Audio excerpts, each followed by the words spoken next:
Queridos alunos do Colégio Santa Rita, professor Valdeir aqui com vocês na área novamente. Aula agora, continuando, né, nossa aula sobre dinâmica da atmosférica, conteúdo que está lá no caderno de vocês, já no caderno 2, né, no material aí do sistema Farias Brito, né, já no volume 2, viu, pessoal? Então vamos dar continuidade às nossas aulas. Né? Fico muito feliz de poder estar colaborando nesse momento difícil, né? Tá levando aula da forma possível a vocês. Então vamos lá, queridos alunos do primeiro ano A, primeiro ano B, Colégio Santa Rita, certo? Então, nossa aula de hoje, dando continuidade à aula passada, certo?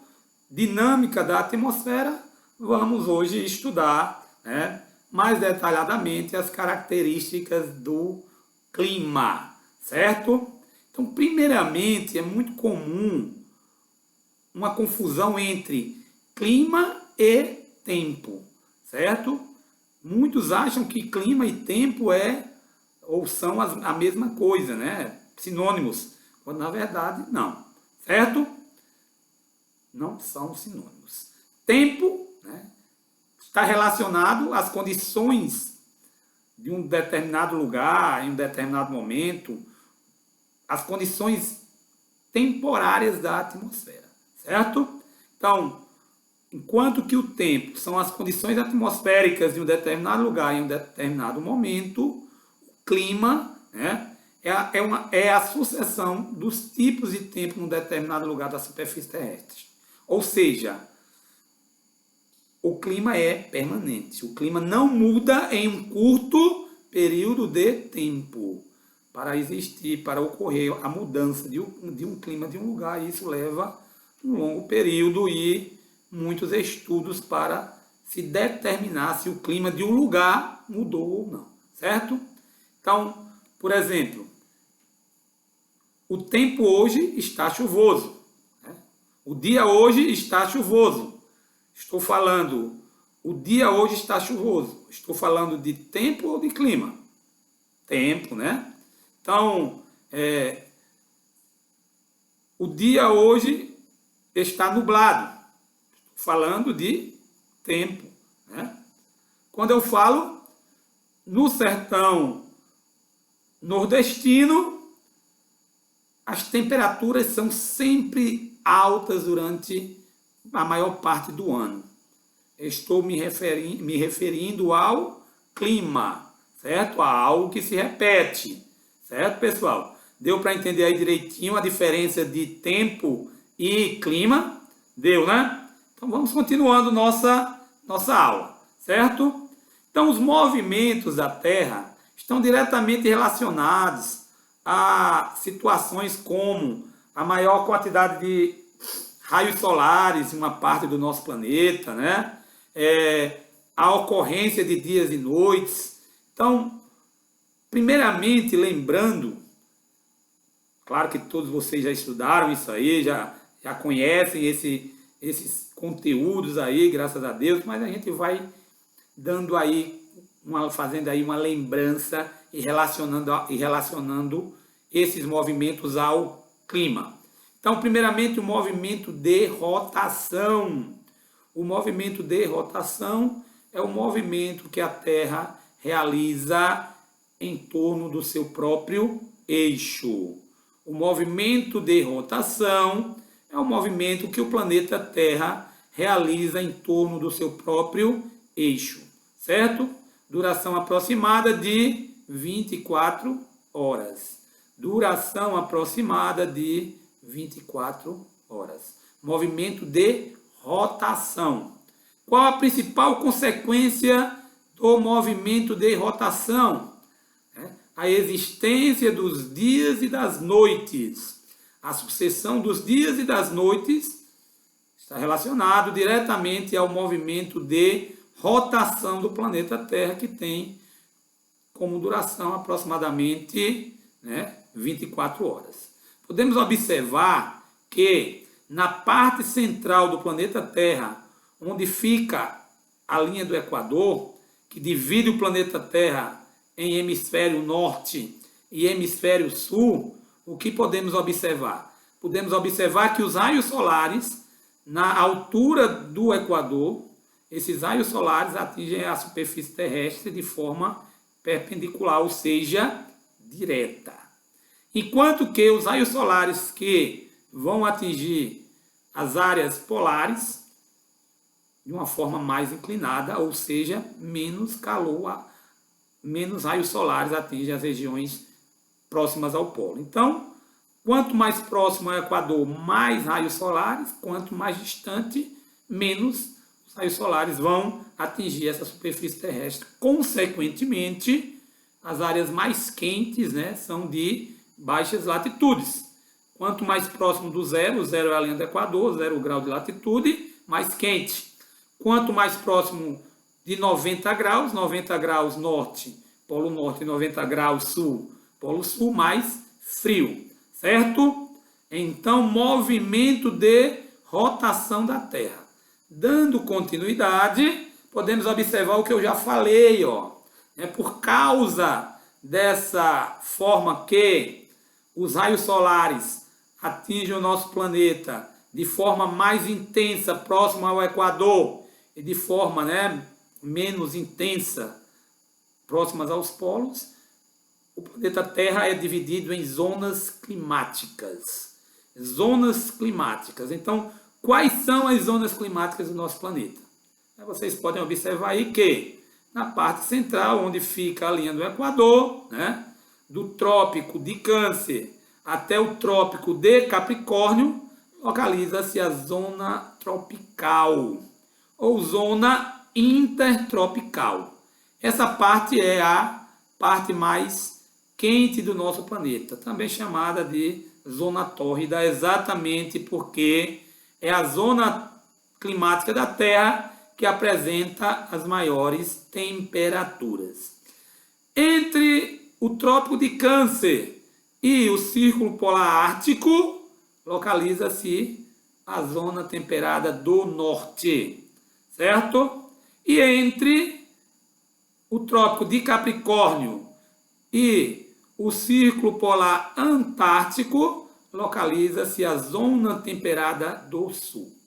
Zona temperada do norte, no hemisfério norte, claro, e zona temperada do sul, no hemisfério sul.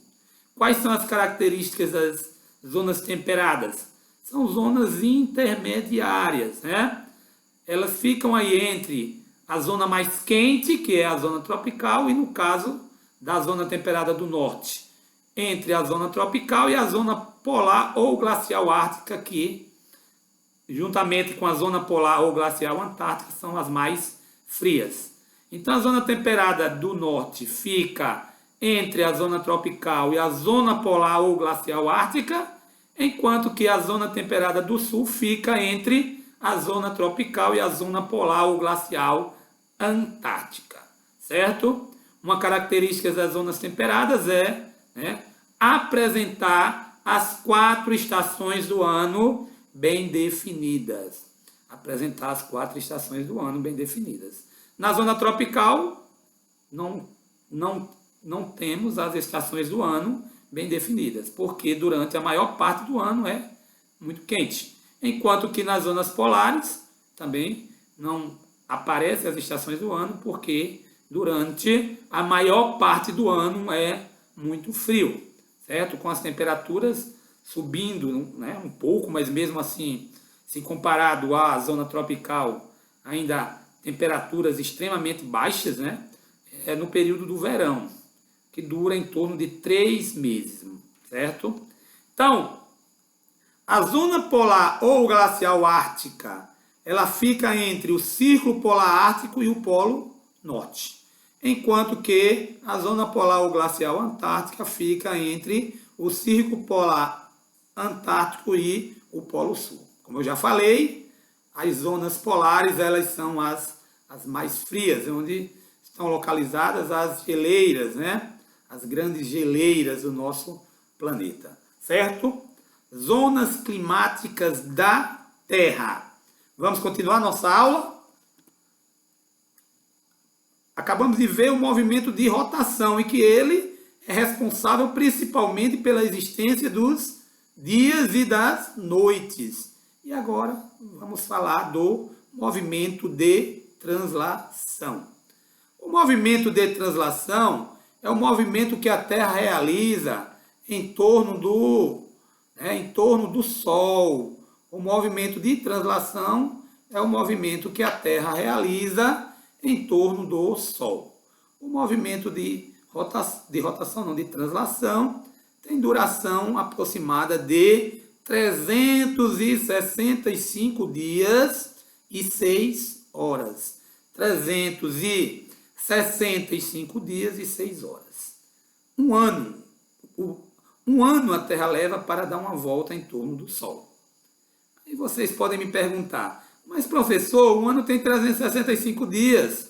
E essas 6 horas? Para onde é que essas 6 horas vão? Fácil de responder, né? Essas 6 horas que sobram vão sendo juntadas como se fosse um banco de horas, né? 6, 12, 18, 24. Ou seja, de 4 em 4 anos, o ano passa a ter 366 dias. O mês de fevereiro passa a ter 29 dias. É o chamado ano bissexto. Inclusive, esse ano aqui, que é um ano bem atípico, né? Podemos colocar aí mais de 100 anos que tinha ocorrido uma pandemia de uma gravidade como essa, né? Um ano bem atípico, mas esse ano é um ano bissexto. Esse ano é um ano que, o mês de fevereiro, ele teve, né, como ele já passou, ele teve 29 dias. Então, pronto. A existência dos anos bissextos é exatamente por causa dessas 6 horas. E qual a principal consequência do movimento de translação? A principal consequência do movimento de translação é a existência das estações do ano, certo? A existência das estações do ano, ok? Primavera, verão, outono e inverno, certo? Então, como o movimento que a Terra faz em torno do Sol não é circular, é elíptico, né? O que é que acontece? Em alguns momentos a Terra está mais próxima do Sol, em outros momentos a Terra está mais distante. O momento que a Terra está mais próxima do Sol é chamado de periélio, enquanto que o momento que a Terra está mais distante do Sol é chamado de afélio, certo? Então, na figura aí, a ocorrência das estações do ano. Pessoal, o dia que marca o início dessas estações é chamado de equinócio ou solstício. Equinócio representa dias e noites iguais. O hemisfério norte e o hemisfério sul são iluminados de forma igual, certo? Os solstícios é quando um hemisfério está mais iluminado que o outro. É quando o hemisfério norte está mais iluminado que o hemisfério sul, ou o hemisfério sul mais iluminado do que o hemisfério norte, certo? Então, os solstícios podem ser de verão ou de inverno, enquanto que os equinócios podem ser de primavera ou outono, certo? Então, se vocês observarem aí na figura, no dia 20, entre o dia 21 para o dia 22 de março, vai ter início, né? Vai ter início aí o equinócio de outono no hemisfério sul. Aí está representando o hemisfério sul, certo? Dia 23 de março, no nosso hemisfério, teve início o outono.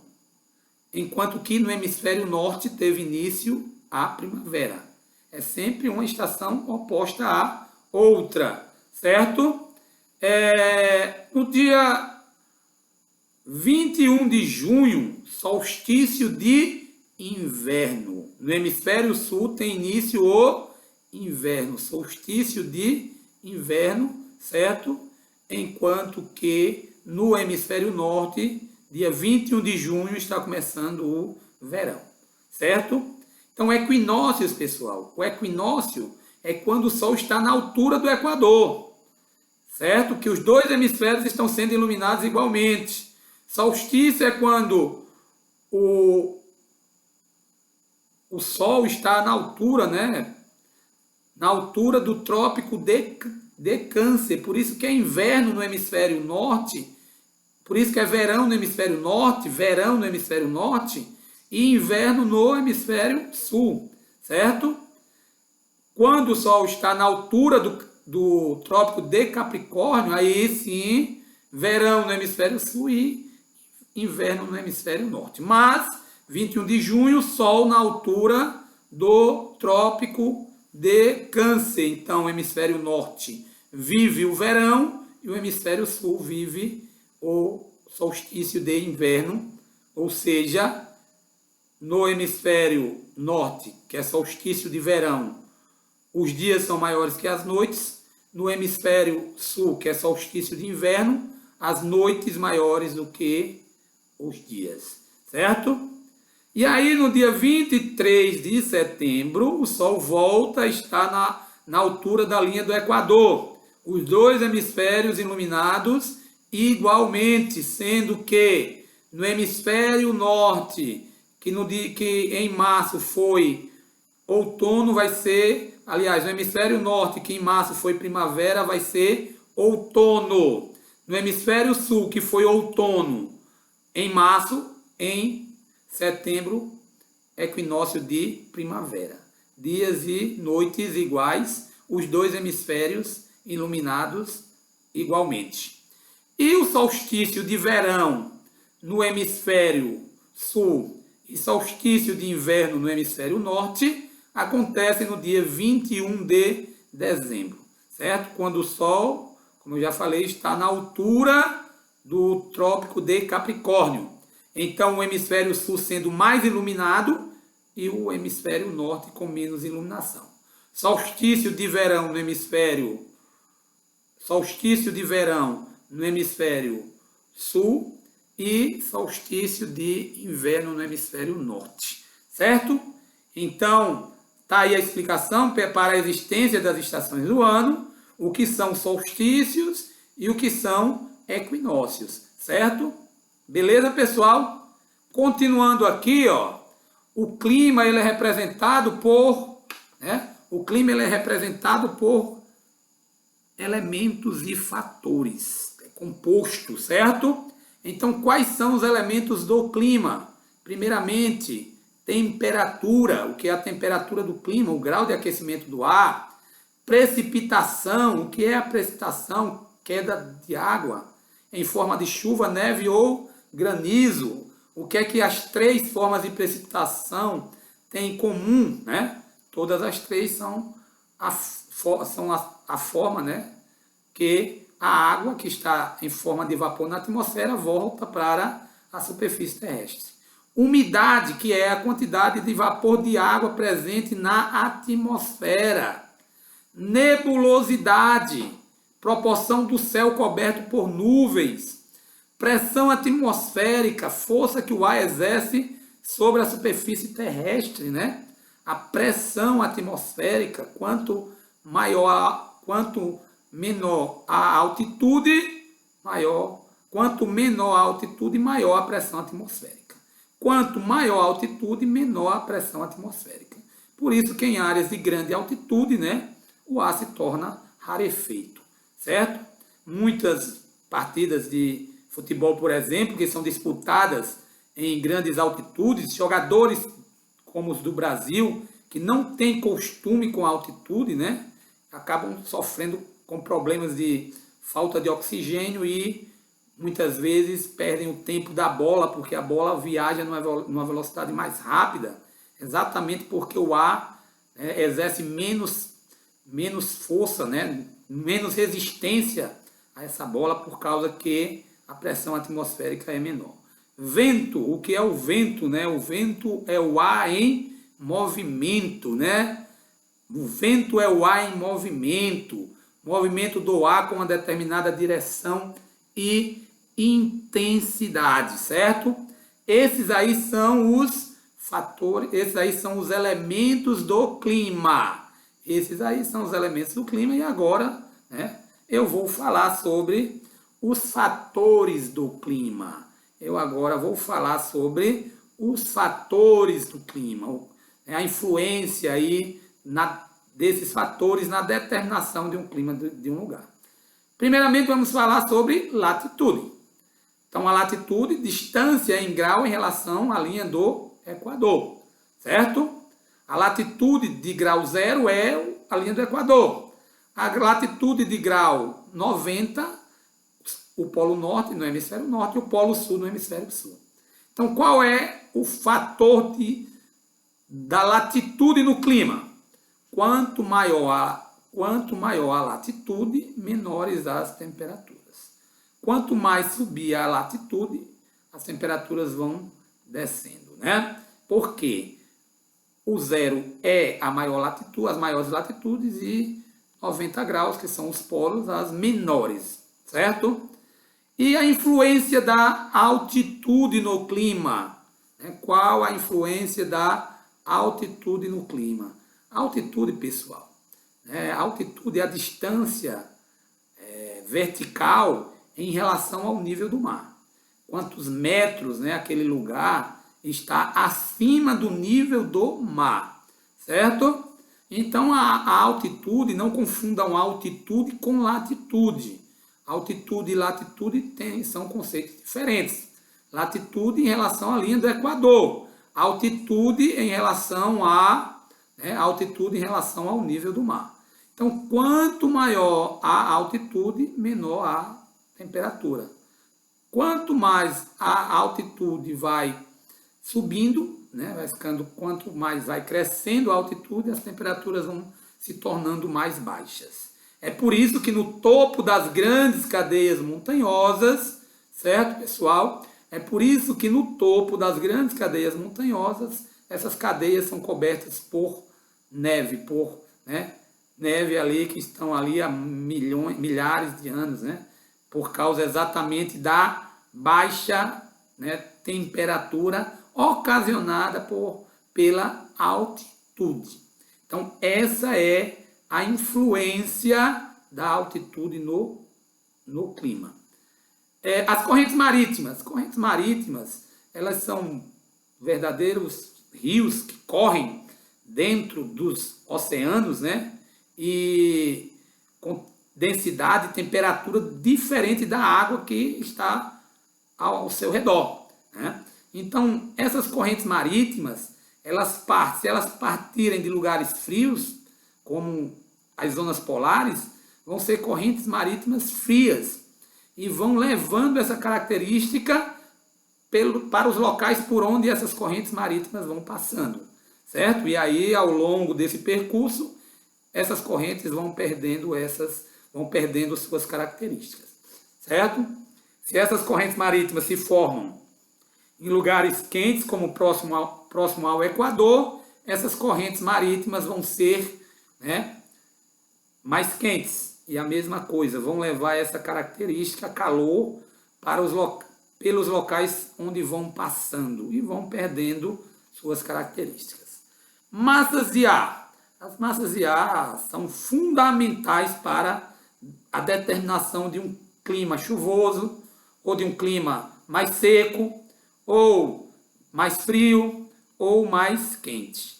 Então, de uma forma geral, as massas de ar que se formam próximas ao Equador, ou em área tropical, são quentes. As massas de ar equatoriais e tropicais são quentes, enquanto que as massas de ar polares são frias. As massas de ar que se formam no continente geralmente são secas, enquanto que as que se formam nos oceanos são úmidas. Eu digo geralmente são secas as que se formam no continente, porque há exceção. Por exemplo, a massa equatorial continental que se forma sobre a floresta amazônica deveria ser uma massa de ar seca, mas como ela se forma sobre uma imensa floresta, ela é uma massa de ar extremamente úmida. que leva chuvas para todas as partes do Brasil durante o verão. Isso por causa da influência da vegetação no clima, pessoal. Caiu não é nenhuma vez. Onde existe florestas, chove, ou onde chove, existe florestas. Onde existe florestas, chove. As florestas liberam água em forma de um processo conhecido como evapotranspiração. E sobre a floresta amazônica, por exemplo, correm rios aéreos, né? Rios aéreos, pessoal. Rios formados por vapor de água, uma grande quantidade de água em forma de vapor que geram chuvas em todo o território nacional, certo? E por último aqui a consequência da maritimidade. Qual a consequência da maritimidade e continentalidade no clima? Primeiramente a maritimidade, né? Aí a gente vai estudar como as superfícies são aquecidas de forma desigual. Durante o dia, o mar ele absorve calor. Parte do calor, né, dos raios solares que atingem a superfície terrestre, né, as que atingem os oceanos, o mar ele absorve esse calor. Então, durante o dia não fica tão quente, porque parte do calor do ar, né, o que aquece o ar é quando esses raios solares são refletidos e voltam para a atmosfera. Então, quando o mar absorve parte desse calor, os dias não ficam tão quentes. À noite, né, quando chega a noite, o calor que a água do mar absorveu durante o dia vai ser liberado durante a noite. E aí as noites não vão ficar tão frias. Então, a principal característica da maritimidade, dias não tão quentes, noites não tão frias, ou seja, uma baixa amplitude térmica diária. Ok? Enquanto que a continentalidade é ao contrário. Em áreas longe de grandes massas de água, de grandes volumes de água, o que é que acontece? Durante o dia, o solo ele reflete uma grande quantidade de calor para o ar. Esse calor que volta para o ar aquece, né, o ar e, consequentemente, os dias ficam muito quentes. Quando chega a noite, esse solo que absorveu pouco calor vai ter pouco calor para liberar. E aí as noites vão ficar mais frias, certo?